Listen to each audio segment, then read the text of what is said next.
जे ताट असतात ना ताट ते उन्मळून पडतात. ऐका, एखाद्या वेळेस ऐका नदीला महापूर आल्यानंतर त्या महापुरामध्ये मोठमोठे झाड उन्मळून पडतात, पण जे वागतात ना त्याला लव्हाळ म्हणतात. ते लव्हाळ मात्र कधीच त्या झाडासारखं पाण्यात वाहून जात नाही. याचा अर्थ असा आहे, नम्र झाला होता तेने कोटीले अनंत. नम्र झालं पाहिजे.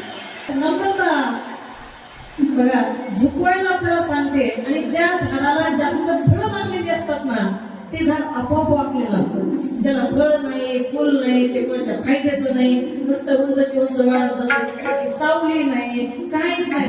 तुम्हाला काय वाटतं? मी झाडाबद्दलच बोलते.